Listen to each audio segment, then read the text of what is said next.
ஐயா நம்ம இப்போ வேட்டவலத்தில் ஜமீன் கோட்டையில் இருக்கோம். இதுதான் வேட்டவல ஜமீன் கோட்டையோட ஜமீன்தார்களுடைய குலதெய்வம், மணிமேகலை தெய்வம். இதை பாருங்கள், ஸ்டெப் இந்த படிக்கட்டு வழியாக போனால் அந்த கோயில் மணிமேகலை கோயில் அமைஞ்சிருக்கு. இதுதான் வேட்டவல ஜமீன்தாருடைய குலதெய்வமாக கருதப்படுது. இங்கே பார்த்தா மிக விலை உயர்ந்த பச்சை நிறத்தாலான வைரக்கற்கள் இன்னும் அந்த கருவறையில் இருக்குதுன்னு சொல்கிறாங்க. இந்த பக்கம் மக்களுடைய நம்பிக்கை இதுதான். ஓகேங்களா, இன்னும் இருக்குதுன்னு சொல்கிறாங்க. இங்கே பெரிய மரம் இருக்குது.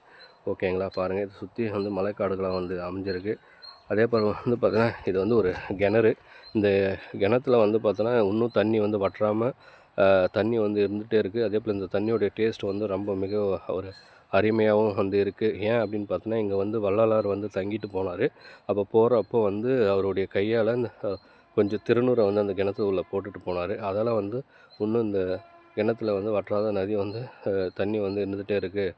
அவர் போட்ட திருநூறு தான் இன்னும் அருமையாக டேஸ்ட்டாக இருக்குது அப்படின்னு இந்த பக்கத்துடைய மக்கள் சொல்லிகிட்டு இருக்காங்க. பாருங்கள், இப்போ நம்ம அந்த கிணத்தை நோக்கி போயிட்டு இருக்கோம். கேட்டெல்லாம் போட்டு வச்சுருக்காங்க. பட் பாருங்கள், இன்னும் தண்ணி இதில் இருந்துகிட்டே தான் இருக்குது. தண்ணி பார்க்குறதுக்கு நல்லா அருமையாக இருக்குது. பாருங்கள்,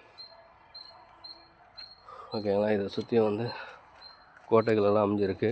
அதே போல் பார்த்தா இந்த மலையை சுற்றி இந்த கோட்டையை சுற்றி மிகப்பெரிய ஒரு செங்கற்களுக்கான மதில் சுவரெல்லாம் கட்டியிருக்காங்க. அந்த கட்டிடங்கள்லாம் பார்க்கணும் ஒரு 10 அடிக்கு மேலே இருக்கும். 10-15 அடிக்கு மேலே இருக்கும்னு நினைக்கிறேன். அந்த அளவுக்கு அருமையாக கட்டியிருக்காங்க. இன்றைக்கி அது இடிபட்டு போயிருக்கு, உடஞ்சிருக்காங்க. எங்கே சேதாரம் அடைஞ்சிருக்கு. பார்க்குறோம். இதுதான் அந்த அம்மனுடைய கோயில். பாருங்கள், இதுக்கு போகிறதுக்கு ஸ்டெப்பெல்லாம் இருக்குது, படிக்கட்டெல்லாம் இருக்குது. அதே போல் அங்கே திருவிழா காலங்கள்லாம் இங்கே பொங்கலெல்லாம் வச்சு வழிபடுவாங்கன்னு நினைக்கிறேன். ஓகேங்களா, இதுதான் வேட்டவலம் நம்ம ஜமீன் கோட்டை. நம்ம சுற்றி பார்க்கணும். வெறும் இந்த பக்கம் பார்த்தா வெறும் மலைக்காடுகளாக வந்திருக்கு.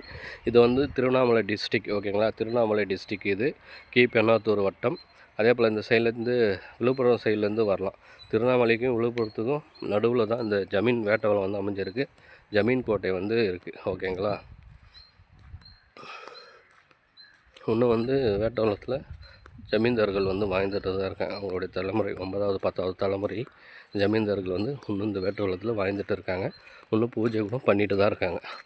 சரிங்களா, இது ஒரு மிகப்பெரிய ஒரு அருமையானது. உங்களுக்கு பிடிச்சிருந்தால் லைக் பண்ணுங்கள், ஷேர் பண்ணுங்கள், கமெண்ட் பண்ணுங்கள், சப்ஸ்கிரைப் பண்ணுங்கள். Okay, thanks.